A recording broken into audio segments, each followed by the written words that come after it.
ચાલો ગાઈસ, તો સૌથી પહેલાં તો હરેક મિત્રોને જય હિન્દ। આ વિડીયો ખૂબ જ મહત્વનો છે। જેટલા પણ લોકો શેર બજારની અંદર સારી કંપની અને ફંડામેન્ટલી મજબૂત કંપની ગોતતા હોય ને, તો એ લોકો માટે ખૂબ જ મહત્વનો વિડીયો છે અને મહેરબાની કરીને વિડીયો પૂરો જોજો। વિડીયો અધૂરો જોઈને શેર લઈ લેશો અને કાલે ઉઠીને તમે એમ કહેશો કે ભાઈ આ માણસે મને ટિપ્સ આપી હતી અને મારા શેરના પૈસા ડૂબી ગયા। તો આ વસ્તુ ભૂલ નહીં કરતા। ખાલી કંપની સારી છે એટલા માટે જ દેખાડું છું। બાય સેલ હોલ્ડ તમે તમારી જે કેપેસિટી હોય ને એ અનુસાર કરજો। મહેરબાની કરીને માત્ર ને માત્ર એજ્યુકેશનલ પર્પઝ માટે જ વિડીયો છે। સૌથી પહેલાં વોર્નિંગ આપું છું, આ વસ્તુ ભૂલતા નહીં કે ભાઈ એજ્યુકેશનલ પર્પઝ માટે જ વિડીયો બનાવેલો છે। તો સૌથી પહેલાં તો કંપનીનું નામ BEL ભારત ઇલેક્ટ્રોનિક્સ લિમિટેડ। તો આ કંપની છે ને નવરત્ન કંપની છે। સરકાર તરફથી આપેલું આ એક પ્રકારનું એનું સ્ટેજ છે કે ભાઈ નવરત્ન કંપની છે આ। ત્યારબાદ આ કંપની કામ શું કરે છે કે ભાઈ આપણા દેશની અંદર ડિફેન્સ સેક્ટરની અંદર સૌથી વધારે કામ કરે છે અને આની સિવાય પણ ઘણું ખરું બીજું પણ સાઈડમાં કામ કરે છે। ઇલેક્ટ્રોનિક સેક્ટરની અંદર છે। આપણા દેશની એરફોર્સ, નેવી અથવા તો આર્મી, આ ત્રણને જે કાંઈ સર્વિસની જરૂર પડતી હોય ને, જે કાંઈ સોફ્ટવેર હોય અથવા તો ઇલેક્ટ્રોનિક્સ ઇન્સ્ટ્રુમેન્ટ્સ, આ બધી વસ્તુ બનાવવાનું અને ઉત્પાદન કરીને અને રિસર્ચ એન્ડ ડેવલપમેન્ટ પણ કરવાનું કામ છે। મતલબ કે આ ક્ષેત્રની અંદર વિકાસ કરવાનું કામ છે અને સૌથી વધારે કામ શેમાં છે? આર્મી, નેવી અને એરફોર્સ, આ ત્રણ માટે સર્વિસ આપવાનું કામ છે। અને ઓલમોસ્ટ આ કંપની સરકારી કંપની છે અને પ્રેસિડેન્ટ ઓફ ઇન્ડિયા આની પાસે 51.14% હિસ્સેદારી છે। આ કંપની છે ને 1954માં બેંગ્લોર, કર્ણાટકની અંદર સ્થાપના કરવામાં આવી હતી।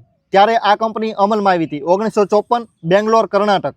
આ કંપનીનું કામ શું છે? Radar system, fire control system, communication, electronics, કાંઈ પણ એનું ઇન્સ્ટ્રુમેન્ટ્સ બનાવવાના હોય ને એના માટેનું કંપની કામ કરે છે। આની સિવાય પણ બીજું ઘણું ખરું કામ કરે છે। મહેરબાની કરીને વિડીયો પૂરો જોજો।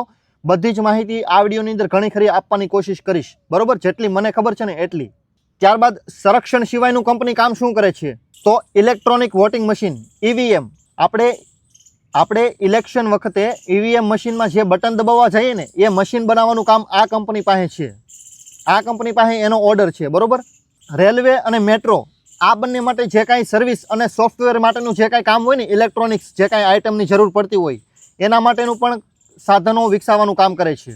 એનર્જી સ્ટોરેજ, EV ચાર્જિંગ સ્ટેશનની અંદર જે કાંઈ ઇલેક્ટ્રોનિક આઇટમની જરૂર પડતી હોય ને એના માટેના પણ સ્પેર પાર્ટ અથવા તો પ્રોડક્ટ ગણો તો પ્રોડક્ટ પણ વિકસાવવાનું કામ કરે છે। ત્યારબાદ નેટવર્ક અને સાયબર સોલ્યુશન આપવાનું કંપની કામ કરે છે। નેટવર્ક માટે અને સાયબર સોલ્યુશન માટેનું। સ્પેસ અને સેટેલાઇટની અંદર જે કાંઈ ઇલેક્ટ્રોનિક ઇન્સ્ટ્રુમેન્ટની જરૂર પડે ને, ઇલેક્ટ્રોનિક આઇટમની જે કાંઈ એની સોફ્ટવેર માટેની યુઝ કરવા માટેની યુઝેબલ, રિયુઝેબલ માટેનું જે કાંઈ એની પ્રોડક્ટ અથવા તો વેપનરી સિસ્ટમ માટેની જે કાંઈ જરૂર પડતી હોય એના માટેનું પણ કંપની ઘણું ખરું કામ કરે છે। ત્યારબાદ છે મેડિકલ ઇલેક્ટ્રોનિક્સ। મેડિકલની અંદર જે કાંઈ ઇલેક્ટ્રોનિક સાધન સામગ્રીઓ તમે જુઓ, ઘણીવાર કે ભાઈ કોઈ પણ માણસ ICUમાં છે તો ત્યાં પણ ઘણી ખરી મશીનરી હોય અથવા તો અલગ જગ્યાએ ઘણી ખરી હોસ્પિટલોની અંદર મોટી મોટી મશીનરીઓ લાગેલી હોય તો એની અંદર પણ આ કંપની કામ કરે છે। ઘણું ખરું ફંડામેન્ટલ મજબૂત છે અને કંપનીનો ગ્રોથ પણ સારામાં સારો છે। કંપની ઓલમોસ્ટ લાર્જ કેપ છે પરંતુ એના ફંડામેન્ટલ એક્સલન્ટ લેવલ ઉપર છે। આ કંપની મને ખુદને ખૂબ જ પસંદ છે, પરંતુ બાય સેલ હોલ્ડ આ તમે તમારી કેપેસિટી અનુસાર કરજો। મારી કોઈ પણ પ્રકારની ટિપ્સ નથી, ઓકે? આ કંપનીના પ્લાન્ટ ક્યાં છે? તો બેંગ્લોર, હૈદરાબાદ, ગાઝિયાબાદ, પંચકુલા, કોટેદ્વાર, પુણે અને મચીલીપટ્ટનમ, આટલી જગ્યાએ આ કંપનીના છે ને પ્લાન્ટ આવેલા છે। આ કંપનીની ઓર્ડર બુકની વાત કરું ને તો 1 નંબર સુપર આ કંપનીની ઓર્ડર બુક છે અને ખૂબ જ ફંડામેન્ટલી મજબૂત છે। કંપની પાસે આજથી અમુક વર્ષોનું કામ અત્યારથી જ પડેલું છે। કેમ કે ઓલમોસ્ટ આ કંપની છે ને ઘણું ખરું કોન્ટ્રાક્ટ બેઝ ઉપર ચાલે કે ભાઈ આખા વર્ષ કામ કરે ને તો પણ એની પાસે એક દિવસની અંદર ઓર્ડર આવી જાય કે ભાઈ આજે હું એને ઓર્ડર આપું ને તો એની પાસે આખા વર્ષનું કામ મળી જાય। ઓલમોસ્ટ 1000 કરોડનો ઓર્ડર એની પાસે આવે આરામથી। અને જેટલી કોઈ પણ કંપનીની ઓર્ડર બુક સારી હોય ને, મજબૂત હોય ને, એટલું કંપનીનું વિઝન જોવાની ખબર પડે કે ભાઈ આ કંપની લાંબા ગાળા માટે કેટલું પરફોર્મન્સ સારું આપી શકે। આ વસ્તુ તમારે કોઈ પણ કંપનીની જોવી હોય ને તો સૌથી પહેલાં ઓર્ડર બુક જોવાની અને એની ઓર્ડર બુક ઉપર એટલો બધો ભરોસો નથી રાખવાનો કે ભાઈ આજે ઓર્ડર આવી ગયો છે તો આ ઓર્ડર એનો કન્ફર્મ જ છે। ઘણીવાર ઓર્ડર પાછળથી કેન્સલ પણ થાય, પરંતુ એના ફંડામેન્ટલ જોવા ખૂબ જ જરૂરી છે। કંપનીનું પ્રશાસન, મતલબ કે એનું મેનેજમેન્ટ કેવું છે, કેટલું ફંડામેન્ટલી સ્ટ્રોંગ અને કેવું એનો વ્યવહાર છે, ભૂતકાળમાં એને કેવું કામ કરેલું છે અને વર્તમાનમાં કેવું કરે છે અને ભવિષ્યમાં કેવું કરી શકે એમ છે ને, એ આ જગ્યાએથી પણ ઘણું ખરું ખબર પડે। એનું ભૂતકાળનું કામ આપણે જોવું ખૂબ જ જરૂરી છે। વર્તમાનમાં શું કરે છે અને કોઈ પણ કંપનીનું ભવિષ્ય શું રહેશે ને એ આપણે આ રીતે જોવાનું થાય। ભૂતકાળમાં કઈ રીતે કામ કર્યું ને એની ઉપરથી તમે અનુમાન થોડું ઘણું લગાડી શકો. પૂરેપૂરું ન લાગે, કોઈ દિવસ નહીં. ભવિષ્ય કોઈને ખબર નથી, આ વસ્તુ ભૂલતા નહીં. ત્યારબાદ આ BEL Bharat electronics limited, Indian government અને DRDO આ બંને સાથે મળીને ઘણા ખરા વેપનરી સિસ્ટમ અને ઇલેક્ટ્રોનિક ઇન્સ્ટ્રુમેન્ટ્સ અને ઇન્ડિયાની આર્મી માટે, ડિફેન્સ સેક્ટર માટે ડ્રોન સિસ્ટમ પણ ડેવલપ કરેલું છે. ઓકે, તો આ કંપનીની અંદર એટલી બધી ખૂબીઓ છે. ત્યારબાદ ઘણા બધા કામ મારે પણ કહેવાના રહી જાય તો પણ મને માફ કરજો. ઘણી ખરી વસ્તુ મને ન ખબર હોય તો હું તમને કહેતો નથી. કેમ? મને ખુદને ન ખબર હોય તો હું તમને કઈ રીતે સમજાવું ભાઈ? મને જેટલી ખબર પડી, મને જેટલી ફંડામેન્ટલી મજબૂત લાગશે એટલું હું તમને કહીશ. ગેરંટી વોરંટી નહીં આપું. ઓકે.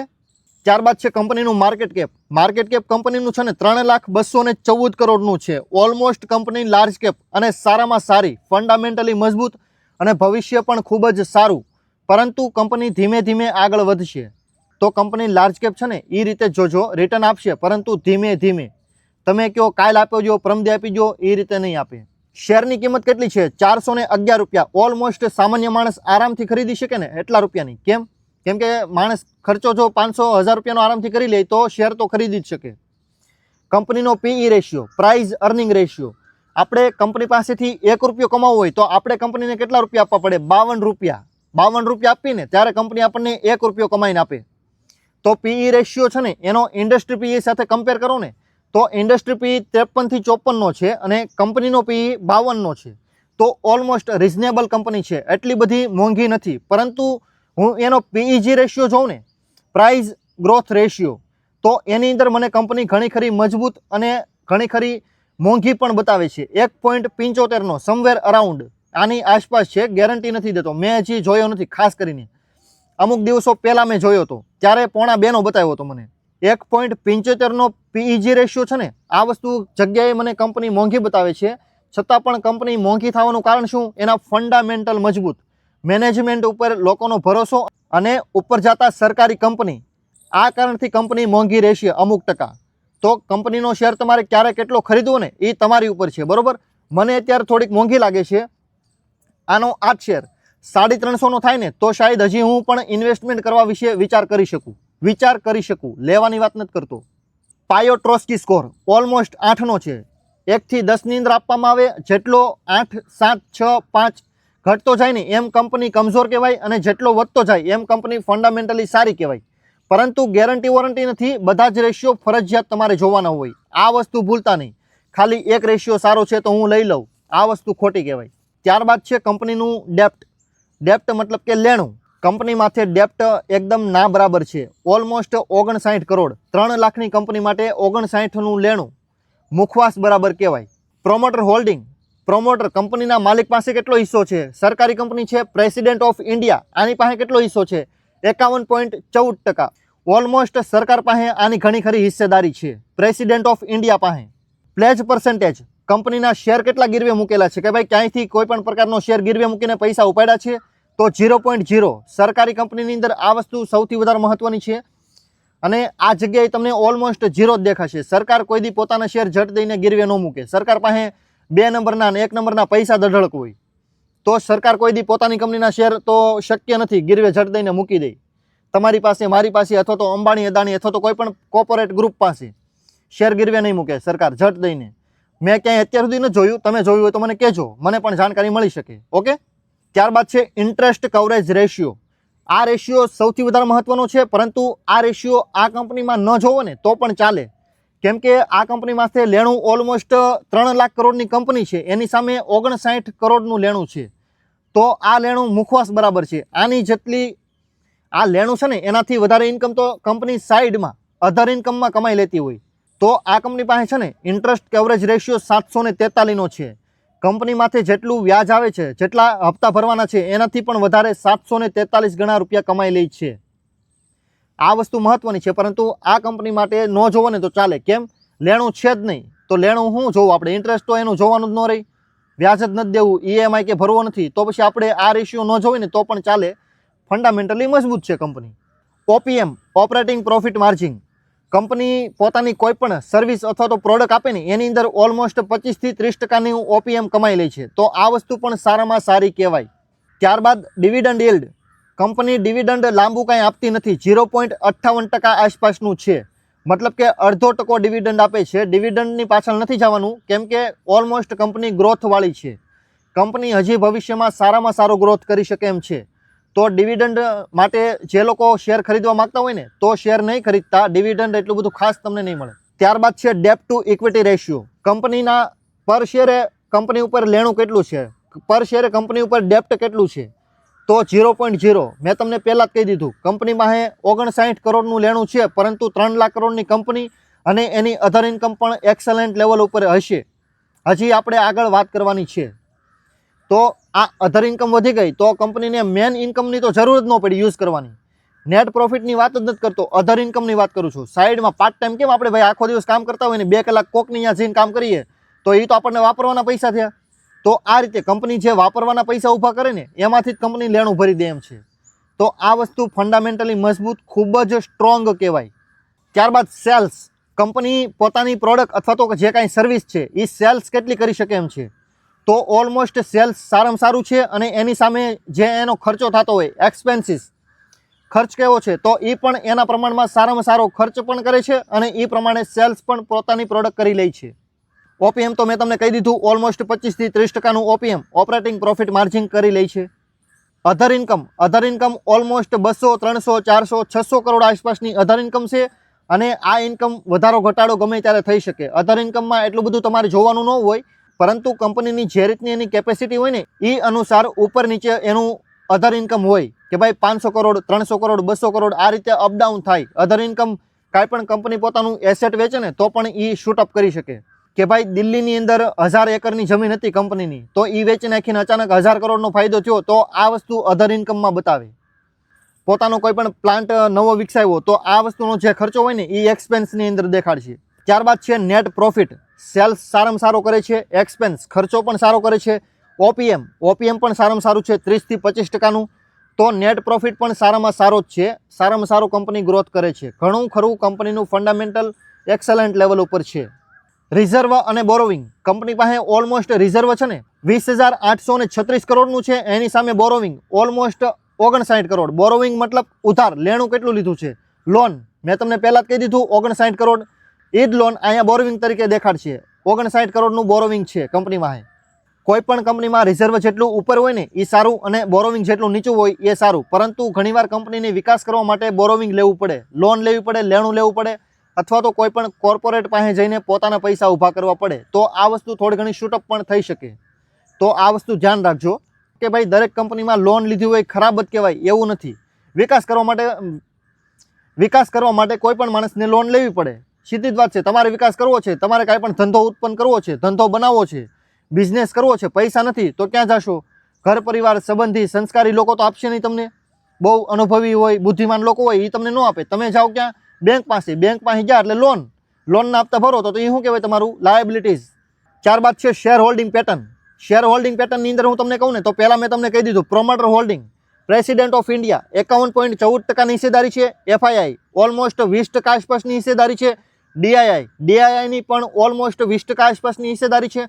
અને પબ્લિક, સૌથી પહેલી વાત તો આ વસ્તુ મગજમાં ઉતારી દેજો, કોઈ પણ કંપનીમાં જેટલી પબ્લિક ઓછી હોય ને એ એટલું સારું. આ કંપનીની અંદર પબ્લિક ઓછી છે, 10%ની અંદર પબ્લિક છે. આ વસ્તુ સારામાં સારી કહેવાય. જેટલી પબ્લિક ઓછી એટલું સારું.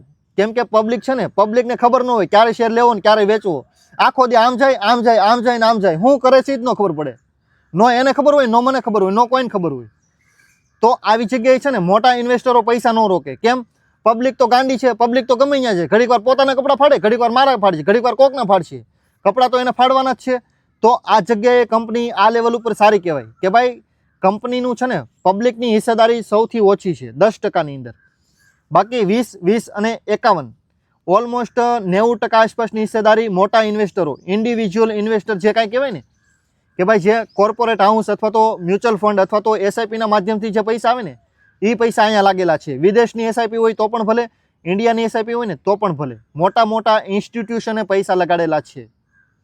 40%ની હિસ્સેદારી મોટા ઇન્સ્ટિટ્યુશનોની છે, 50%ની હિસ્સેદારી ગવર્મેન્ટ ઓફ ઇન્ડિયાની છે, અને 10%ની માત્ર પબ્લિકની છે. તો આ વસ્તુ સારામાં સારી કહેવાય. ઘણીવાર હું ઘણી ખરી કંપનીના ફંડામેન્ટલ જોઉં ને તો આ વસ્તુ જગ્યાએ આવીને ઊભો રહી જાઉં. કેમ? પબ્લિક 80% હોય, 60% હોય, 50% હોય, પ્રોમોટર જોવો ને તો 10-20% હોય, FII જોવો તો એ દેખાતો ન હોય. તો મારે શું રોકવું આમાં ભાઈ? તો આ કંપની આ જગ્યાએથી સારી છે. કેમ? 90% હિસ્સેદારી સારી જગ્યાએ છે ને 10% જ તમારી પાસે છે. ત્યારબાદ શેર હોલ્ડર, કે ભાઈ કેટલા લોકો પાસે આ કંપનીના શેર છે, કેટલા ડીમેટ એકાઉન્ટ છે ને એની પાસે આ કંપનીનો શેર પડેલો છે. ઉપરથી તમે જુઓ ને તો 25,43,622 શેર હોલ્ડર છે આ કંપનીની અંદર. ઓકે, તો આ વિડીયો છે ને ખૂબ જ મહત્વનો છે તમારા માટે, મારા માટે પણ, કેમ કે વર્ષો પહેલાં મારી પાસે આ કંપની હતી અને ભવિષ્યમાં પણ હજી હું લગાડવાનો છું. તો માત્ર એજ્યુકેશનલ પર્પઝથી જ વિડીયો જોજો, અને જો તમને વિડીયો ગમ્યો હોય ને તો વિડીયોને લાઇક કરજો, શેર કરજો અને ચેનલને પણ સબસ્ક્રાઈબ કરી લેજો. ઓકે, કેમ કે જ્યારે પણ હું વિડીયો કોઈ પણ અપલોડ કરું ને ત્યારે તમને એનું નોટિફિકેશન મળી જાય, કોઈ પણ પ્રકારના પૈસા નહીં દેવા પડે. ઓકે, તો thank you so much for watching this videos and good bye.